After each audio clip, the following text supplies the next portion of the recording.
The measles outbreak continues to climb in South Carolina. Coming up, find out what you can do to stay safe. Thank you. Amidst your Amazon boxes and letters from home, you may have received this pamphlet in the mail. We're going to tell you why it matters more than you think. If you're about to graduate and looking at living prices, stay tuned to learn more. Food costs are up, and they're only going to keep increasing. More on this later.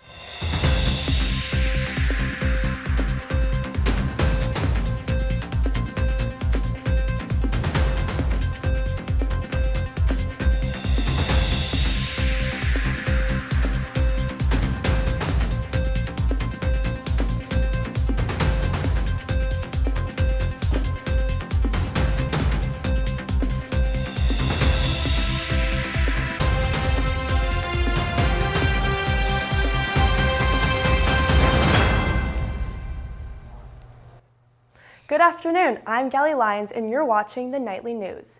Get ready for liftoff because NASA is making history. The Artemis II is heading home today. The crew took off last Wednesday and now has traveled around the entirety of the moon. During their trip, the astronauts went through a 40-minute blackout period while the Earth was completely blocked. The astronauts were about 4,000 miles away from the surface of the moon and 250,000 miles away from Earth, which beats the previous record set by Apollo 13 in 1970 by about 4,000. Dr. Lori Glaze spoke with the press about this amazing achievement. I just have to say wow when I look at all of those images that were scrolling by. I hope all of you are as inspired as I am. I know as they continue to be downloaded, they're just absolutely stunning, and we really hope that they are inspiring truly everyone in the world. As the crew surpassed their record for the farthest distance, as Jared just mentioned, when they traveled on the far side of the moon, they offered some compelling words, and I love this. They said they challenged this generation and the next to make sure that this record is not long-lived, and I love that because we have big plans to go not just back to the moon on a regular basis, but beyond.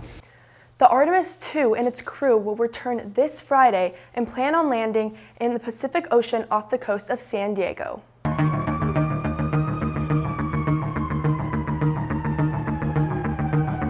Anderson County officials are still investigating after bones were found last week.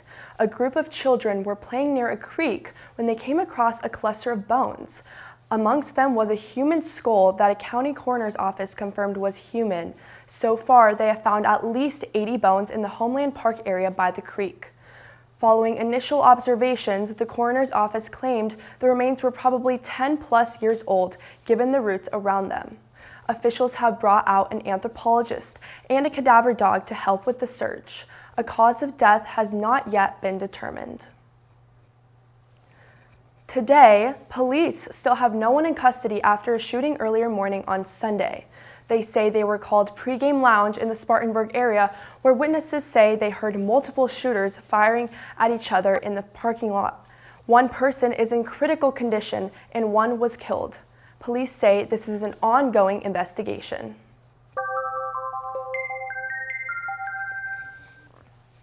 The Department of Public Health has reported 997 cases of measles in South Carolina as of April 7th.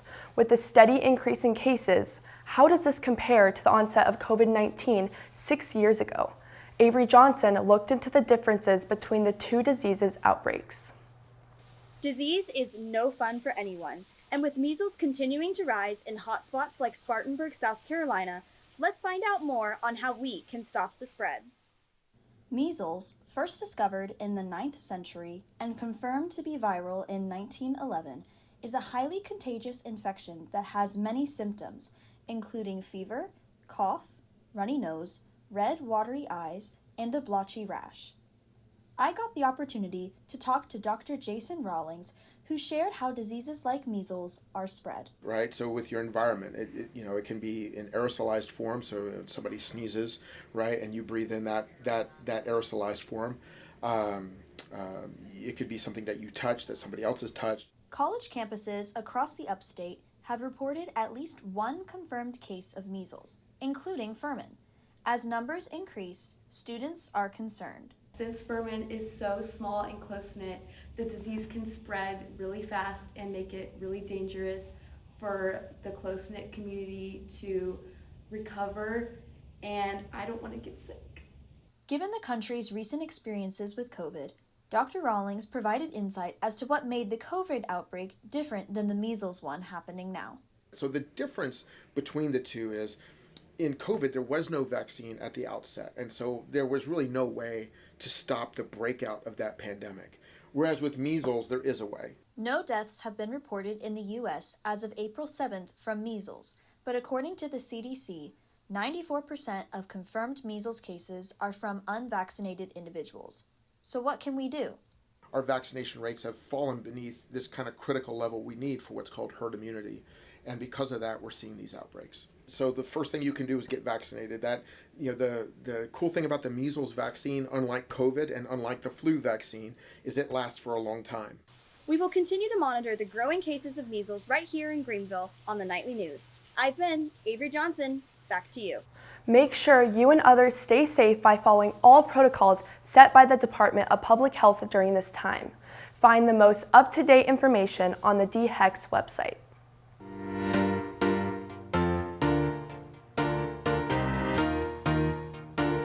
With the school year wrapping up and graduation being only a month away, it's a bittersweet time to be a senior in college. It's also a time with anxieties and finding a job. Trip Case took a look at the job prospects. With the seniors only having a month left, some are anxious to find out about graduate programs and jobs. But with a job market that's very competitive, some are finding it harder than others. According to Forbes magazine, companies such as Goldman Sachs and JP Morgan are using AI to complete work meant for entry-level jobs. This has caused entry-level positions to drop, and with JP Morgan planning on spending $19 billion on technology and AI in the next year, that number is expected to rise. There has also been a decline in hiring people at the ages of 22 through 25, and an increase in hirings of people ages 35 through 49, as companies look for more people with experience. Thomas Hunter had this issue this past month, as he was interning at UBS and was applying for an entry-level job in the summer, but was declined due to his lack of experience. Of the nature of the business and the nature of the position, they need someone who's highly efficient and knows the insides and outs of their system, and somebody with experience is just going to be better at that job. They're not looking to really train someone up. They were looking for someone who knew what they were doing from day one. It's not only the finance world being affected with hirings, but research fields as well. According to science.org, the Trump administration has proposed budget cuts for the National Science Foundation by 55% and the National Institutes of Health by 12%, as the president accused the organizations of wasting funds. These budget cuts make it challenging for STEM majors such as Madeline Jennings, who's applying for jobs in environmental science across the country, but struggled to even hear back for interviews. Is the field that I'm trying to go into, environmental science. It's experiencing lots of budget cuts right now, and so the job market is even smaller than what it normally would be. With only so much time, seniors don't have much time left to finding out about jobs and graduate programs. But with the country the way it is, with the job market and world politics right now, it's an uphill battle. For the Nightly News, this is Trip Case. As the semester is wrapping up and seniors are gearing up to walk the stage and find jobs, the excitement of this next chapter unfortunately comes with a reality check. Ansley Weaver looked into the cost of living you take on when you graduate. Behind me is the type of apartment new graduates dream about living in. So let's dive into the cost of living to figure out how you can make this dream a reality. I'm trying to figure out where to live after graduation, but rent plays a huge part in that, and certain cities have more expensive housing. If you're willing to live a little farther from the city to save money, you can find prices a little more reasonable. In Greenville, South Carolina, a typical one-bedroom apartment average is around $1,200. In Atlanta, Georgia, that same apartment is around $1,700. And in Charlotte, North Carolina, we see a major jump in price to the average being around $2,000 a month. If you want to live in the city, you can add a couple hundred more to those prices. When you start comparing cities, you realize that you can't just pick one you like, but you have to pick one that's within your budget, and that can really change a lot.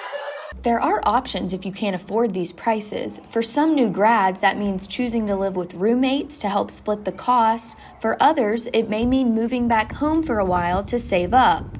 I know it's going to be a challenge, but I'm staying positive. I just want to make a smart decision, even if that means taking it slow. Now that you know what these prices look like, you can start preparing for when that time does come. I'm Ansley Weaver with the Nightly News. Back to you. One of the main reasons the cost of living is going up is because food prices are rising. Many college students are feeling the pressure at the grocery store. Our reporter Sara Beth Harbin looks at how rising costs are impacting students.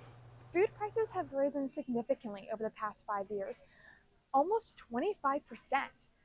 Students are feeling those costs. This Bakken mac and cheese in 2020 was $1.49. Today, nearly $3. I shop at Aldi because I really like the wide variety that they have for really good prices. They sometimes have fun little surprises, like those trendy culture pop drinks and those beef jerky sticks, chomps, little surprises I can get for really inexpensive compared to something that I could probably consistently get at Publix, but for a way higher price. Yeah, I definitely pick the grocery stores based on prices. I think Walmart is good, Aldi is a little cheaper, and so is Lidl, but it's a little further away. Due to rising costs, students are having to shop smarter. Rather than visit the easily accessible Walmart that's less than a mile from campus, students are finding themselves driving even farther to get affordable groceries. I think so. I really don't care about the distance because really it's only 10 minutes down the road, and I'm willing to drive that 10-minute distance to get just a little bit cheaper prices at Aldi. Where students shop make a big difference. Aldi is nearly 20% cheaper on average than Walmart. A bag of rice is $3.37 at Walmart, but only $2.24 at Aldi. With many students struggling to balance tuition, rent, and other expenses, even small increases at the grocery store can make a big impact. Yeah, I would say buying groceries takes up quite a bit of my income right now. Being strategic, making a list, buying in bulk, and comparing stores can help keep those costs down. But for many students, the reality is clear. Food is expensive. I'm Sara Beth Harbin here in Greenville reporting for the Nightly News. Experts say the cost of food could climb an additional 4% by 2027, meaning students will have to continue making tough choices at the grocery store. A 21-year-old tea shop announced that it will be closing its doors on Saturday. Ocha Tea Bar, known primarily for serving bubble tea, plans to close permanently later this year. The beloved shop was located just off of the Swamp Rabbit Trail, and its owners say it was the first of its kind. They have also stated that although the tea shop is closing, their time creating isn't over, implying that they have something new coming for us all to enjoy very soon.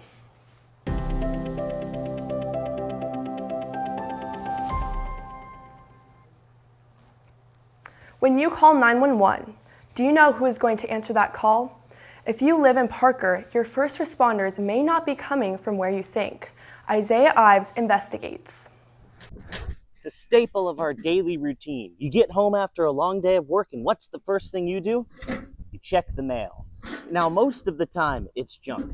But every now and then, something really important finds its way into your mailbox. And for residents of the Parker neighborhood in Greenville, that important thing came in the form of a pamphlet. The fire department. It's a foundational institution in every community. We all know who they are. We all know what they do. But seldom do we stop to think about the whys and hows. Well, in 2026, Protect Parker aims to change that. Protect Parker is a PR campaign launched by Parker District Fire. Its goal is to raise public awareness about numerous threats and challenges the fire department faces. So Parker District is 4 fire stations staffed by 26 personnel each shift. We're all hazards fire department, meaning we respond to fires, motor vehicle accidents, hazardous materials calls, EMS calls, and so forth. Under the backdrop of the city of Greenville's annexation efforts, a fire consolidation study has been commissioned to explore the possibility of uniting the county's various fire districts under one department. The fire departments, fire chiefs in general, weren't against the study itself because a lot of times you can get some good information there. The issues arise because of the study's vagueness. Based on its wording, firefighters are concerned the study is looking to see if it can consolidate rather than if it should. We just questioned, well, what is the problem? Our thought was we're running really well in this central part of the county here, and we haven't had any complaints or concerns from our citizens. It's those same citizens who pay the taxes which fund Parker Fire District, raising the question, just what happens to that money if consolidation occurs? That goes to the county, and the county would take control of that and spread it out throughout the county wherever they feel necessary.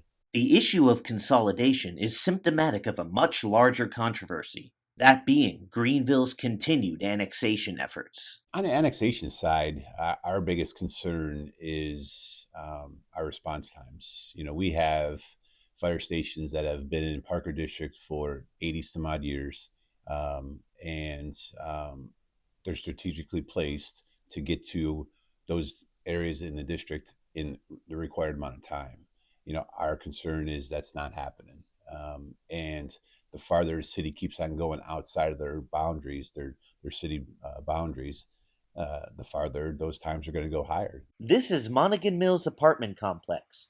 It's about 2 minutes away from Station 51 and right next door to Station 51's training site. However, it's not Parker District who responds to emergencies here.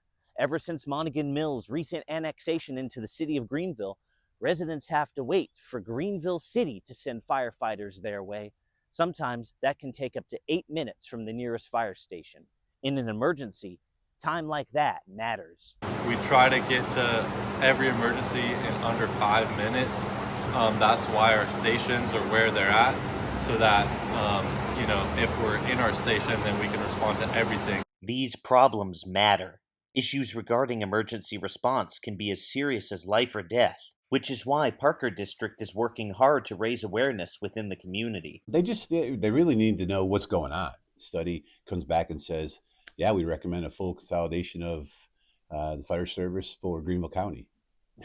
That's a huge impact on the county. Basically all your SPDs are gone, all your fire service areas are gone, and the county turns over, and starts running the fire service. But just how aware is the Parker community for the potential of such drastic changes? When you have an emergency, where do those firefighters come from?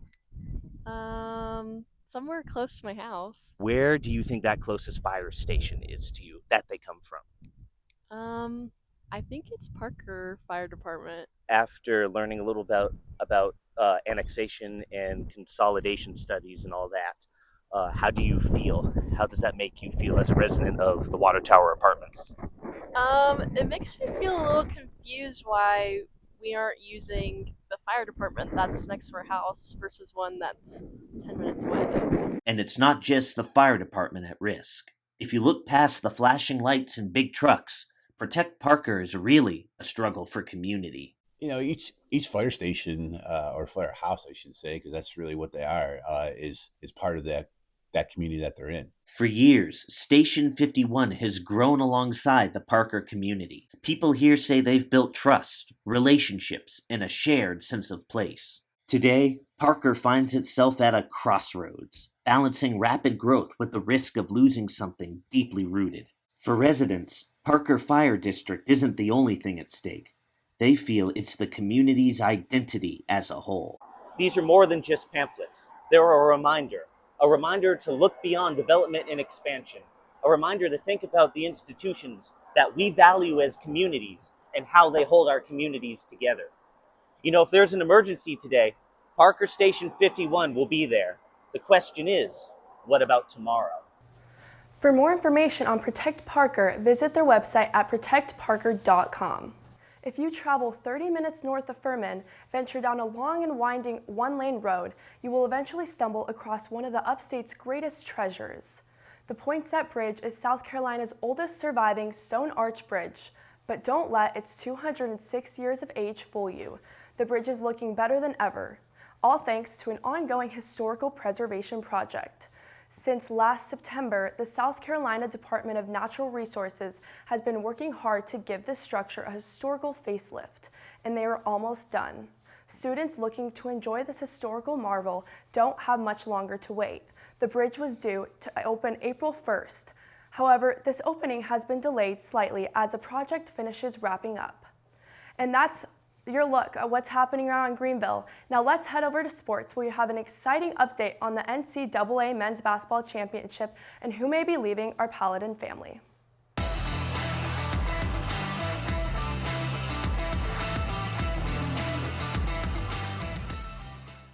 Thanks, Gali. We begin with the results of the NCAA basketball finals. Though the Diz only made it to the first round of the NCAA tournament, UConn, who beat us, went to the finals. Will Bailey has a look at both the men's and women's winners. This week concluded the finals of the NCAA tournament. Winning the men's tournament was Michigan, while UCLA took the women's title. Michigan was a dominant team from the beginning of the tournament, scoring more than 90 points in every tournament game before the final. This team was united on one front, and that was winning. Just the unselfishness that everybody has.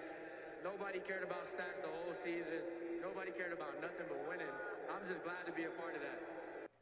Elliot Cadeau, former UNC guard, was the most outstanding player, proving everyone that he had what it takes to win a title. Cadeau put up a career high of 19 points to secure the win for Michigan.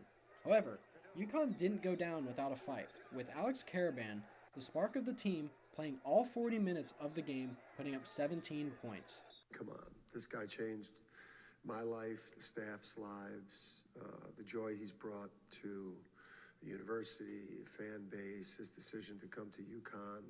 Everyone owes everything to that guy, and I figure, let me play him into the ground one more time, with just one more 40-minute game for Alex. While UConn took a loss, Dan Hurley reflected on how his team has always been dominant, and even him and his teammates paid their respects to how Michigan played against them. I'll probably get in trouble for this. Michigan won the national championship this year, but he's helped to make UConn, I think, right now, we're probably the premier program in college basketball right now. Having been to 3 of the 4 national championship games, having won 2 of them.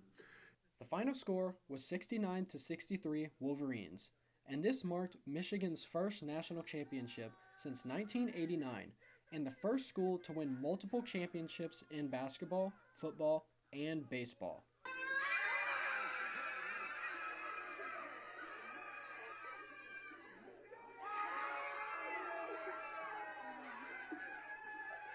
The women's NCAA tournament was a thriller. UCLA and head coach Corey Close took their first program title against the dominant Gamecock team, led by Dawn Staley, who gave her flowers to UCLA post-game. I'm always happy for people who worked hard, in this game, who are really quality people. I want good things to happen for them, and Corey is one of those people who really works at making our game better. Not just UCLA, but our entire game. She's always speaking out and uplifting our game in so many areas that it's hard to continue to do that while maintaining the job that you have to do every day, but she finds the time. The Cinderella story was Bruin's sisters, Lauren and Sienna Betts. Winning a title as sisters is something very special. Lauren Betts put up 14 points and 11 rebounds, dominating South Carolina. She was very proud to play alongside her sister. These people have truly just, embraced me for everything that I bring and continue to love me. I love UCLA so much, and I love these girls. With the dominating performance from the sisters and Gabriela Jaquez, UCLA took the win over South Carolina 79-51 and completing their first title run. Speaking of basketball, this past week, the Paladins men's basketball team had 2 more players enter the portal. Number 21, Cooper Bowser, junior forward, as well as redshirt sophomore, number 3, Asa Thomas, have entered the portal after Edrin Bronson and star freshman Alex Wilkins last week. Cooper and Asa battled injuries most of the season, making the Paladins look like underdogs going to the tournament, but recovered just in time for Cooper to put up 21 points in the SoCon Championship, alongside Asa, who made vital 3-pointers throughout the tournament, keeping the team alive. With 4 key players possibly leaving, the Paladins will probably look at who is available in the portal as well to create a new lineup for next season that can compete at the same level. This Tuesday, softball took on Presbyterian College in a doubleheader. They didn't start as strong, holding 1 run on the Blue Hose up until the top of the 5th. The Blue Hose would secure 5 runs taking Game 1. However, Game 2 was a thriller, with both teams trading runs. Eventually, Presbyterian would secure a lead in the 5th with 4 runs, but Furman wasn't done just yet. They would hold off the Blue Hose with 2 runs in the bottom of the 7th, unexpectedly securing the win. Furman lacrosse takes on High Point this Saturday at 2 p.m. as the Dins try and stay above 500, and Furman softball will take on Carolina Southern in a doubleheader on Tuesday, April 14th. The first game will be played at 3 p.m. and the second game at 5 p.m. Yesterday, hundreds of South Carolina athletes woke up winners. Gali Lyons had the opportunity to take us to the South Carolina Special Olympics. I'm here at Furman University, where athletes and community members fill the south end of campus with excitement, joy, energy, and a little competition. This event, organized by Greenville County Rec, gives those with disabilities an opportunity to compete and showcase their skills. It features different events, including both team and individual sports. Greenville County and beyond.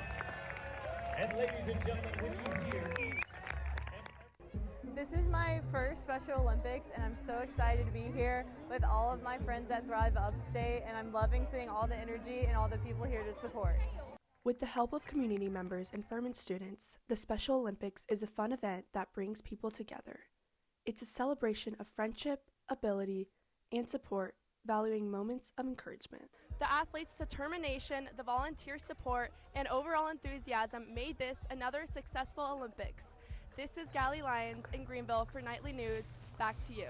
That marked Furman's 58th year hosting the Special Olympics, making it a day full of excitement and competition. For those interested in learning more about the events like this, you can visit Heller Service Corps on Instagram or greenvillerec.com. Wow, that was really cool seeing how the community came and packed Furman to support these athletes. Yeah, it was a great time. It was awesome to be there and just see everyone's energy. Well, that's it for us. I'm Gali Lyons for Nightly News.